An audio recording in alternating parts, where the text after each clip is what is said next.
Hey, what's up guys? It's Ben Bagge with Clinical Marketer. I'll walk you guys through today an important metric that I've been tracking religiously and has ultimately helped me scale from $0 to $2 million per year in my cash practice. So I want to walk you guys through what that is and how to determine what you should be aiming for with this metric. And it is actually the utilization rate metric. And so for those that don't know what utilization rate metric is essentially how effectively and efficient are you utilizing your schedule. So for example, to be able to determine your utilization rate, you are going to take the total number of appointments slots available divided by the total number of appointments that were actually booked for that week. All right. And this is the number one metric that I grade and determine how well is my front desk doing. This is primarily a front desk metric that we analyze. It does somewhat fall a little bit on the PTs as well, especially if they're not getting a whole lot of commitment from their patients and getting a lot of drop-offs or reschedules. But ultimately, the biggest mover in this metric is going to be the front desk. All right. So making sure that you are setting this expectation with the front desk is very, very important. But before that happens, you also have to come up with a standard that you are going to set for your practice as well. And so before we dive, I'm not going to go too much into like how to coach your front desk or your PTs on this metric. I'm more so going to help you determine what you ideally want this utilization rate at, what variances might happen there, and also give you insight into just how big of a mover this is when it comes to top line revenue.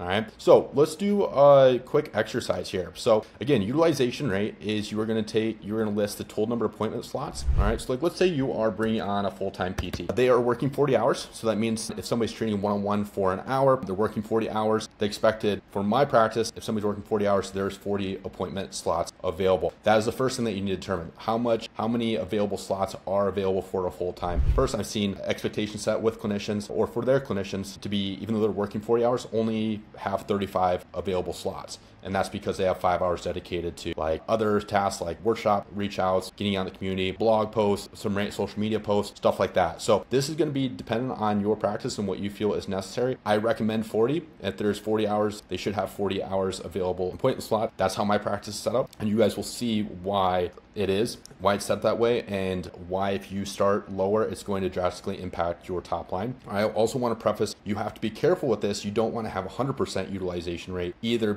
or set this too high because your PTs will get burnt out. All right. So you got to figure out what makes sense for you. So let's go into, let's say that there's 40 appointment slots available and there were 35 patients that actually were seen. Okay. After cancellations and rescheduled, it ended up around 35. So this would be a utilization of 87.5. All right. This is usually our sweet spot. This is the utilization rate that my practice aims for. So PTs are expected to see 35 patients per week, or in other words, between 6 to 8 patients per day if they're working an 8-hour day. Pretty reasonable. All right. Then they get 5 hours of paid documentation time, responding to emails, recharge, what have you. They get 5 hours of paid to do that when they're not seeing those patients. So let's go ahead and let's say you want to do, for your clinic, you are only expected 32. Your utilization rate would be 80%. Okay. And you can also vice versa, 38 would be 95%. Okay, that's pretty high. So what I found after 6 years of practice, the sweet spot for us has been that 35 expectation, sometimes 34, depending on how booked we actually are and how well we can effectively manage the wait list and how booked up we actually are. But this is what our expectation is for PTs, to see 35 patients per the 40 hours available time. Okay, so that is your utilization rate.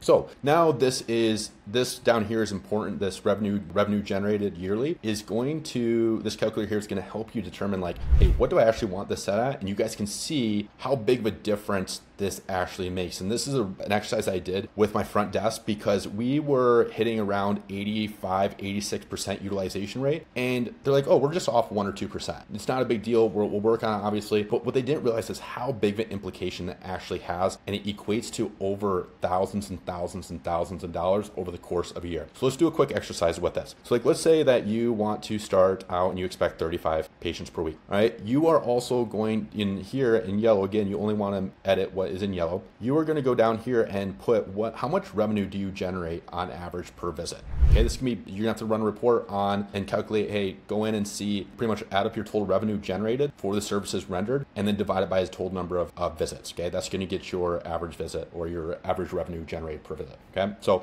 simple number, let's say on average you charge around 200 per visit. this is what they would generate. If you see, and again, this is, I should include here, this is prefacing that there is 4 weeks of vacation assumed. All right, so they're actually only working 48 weeks. So you'll see 48 weeks here times this 200. I should then change this. Okay, so what this is doing is telling you the total revenue that's going to be generated by a practitioner with this expected utilization rate. All right, so we're set at 336,000 if you are charging $200 per visit and they are seeing 35 patients per week. All right, so again, remember this 336,000. Let's say you want to drop this down to 32 patients seen. Okay, you are almost going to be losing about $20,000 based on that, based on one PT, if you go down to 32. But that might be the right answer for your practice, depending on what you really expect of your practitioners. Maybe you want to even have more downtime for them to, do social media, blog posts, or you just want them to have more downtime to recharge and not risk burnout as well. So you really just got to determine what you feel is appropriate for your practice. But just know the implications of that, because we also have another calculator. I'll tell you how much to pay somebody, and it's determined based on the revenue that they're going to generate. So if this number is like 32 versus 35, you're not going to be able to pay somebody as much at 32 as you would at 35 because they're generating more for you.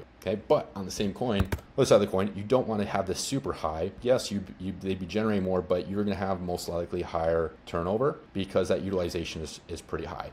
Okay, they only have 2 hours to do documentation. So again, our sweet spot is 35, so I'm going to keep it there, and you can determine what you feel is appropriate for you and your practice.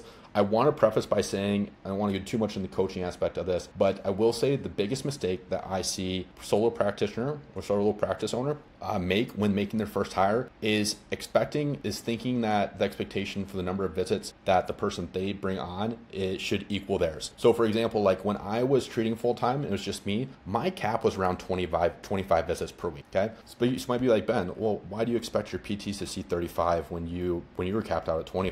The thing is, as a practice owner, you are going to be capped out because you are doing much more than just patient care. You are doing the phone call, you're doing the reschedule, you're doing the marketing, you're doing the social media, you're trying to learn business development, taxes, yada yada, the list goes on. You're doing so much more than just patient care. When you bring on a physical therapist, like when I bring on a physical therapist, 98% of the responsibility is patient care. Okay, they're not having to do sales, they're not having to do the rescheduling, they're not having to do any of that. So this is why my expectation is higher for them than it was for me, because I was doing much more tasks than just patient care. I shouldn't say just patient care, but that is the reality, is they aren't doing these other tasks that I was expecting of myself. So make sure that you don't cap them out at a number just based on what you feel like you can handle. You have much more responsibilities than just patient care. This is why my expectation is 35 with my practitioners. All right, and this is, PTs love this. Like, where else are they going to get 5 hours of paid documentation? Okay, so this is kind of like, you can play around with these numbers again, only edit what's in yellow to determine what utilization rate you want to be at for your practice. All right, moving into another tab here that can help you track on how, maybe you, like, let's say you finally have determined what your utilization rate expectation is. Now you want to be able to track how well you are doing. In this tab below, you are going to be able to go in here and it will tell you how much you're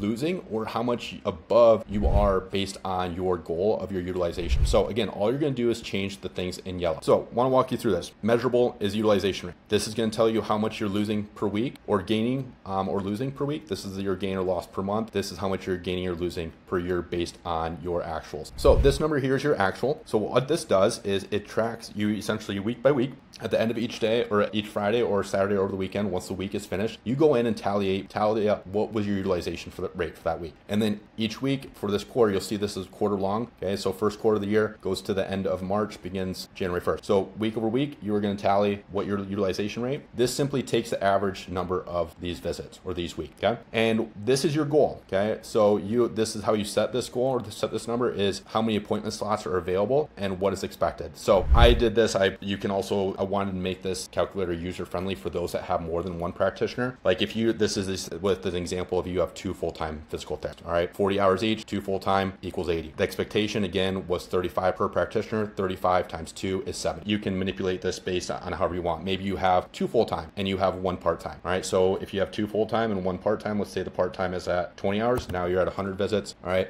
And then you have, say this would be like 87. Okay, so this would be again 2 full-time, 1 part-time. Again, determine what are the total available slots for your practitioners based on your practice. All right, so I'm just gonna go put this back to numbers of assuming that there's 2 full-time PTs. All right, and the expectation, the goal is 87.5 utilization. Okay, again, my practice, we're at 35 visits per week. 2 full-time practitioners at 70. 2 40 hours equals 80. Okay, hope you guys follow me on that. All right, so I'm actually gonna delete this. This is redundant. Delete this row. Okay, all right. So what we're doing is this is taking the actual what was the actual of this quarter. That's this number. And this looks like this broke here. Let me fix this real quick, guys.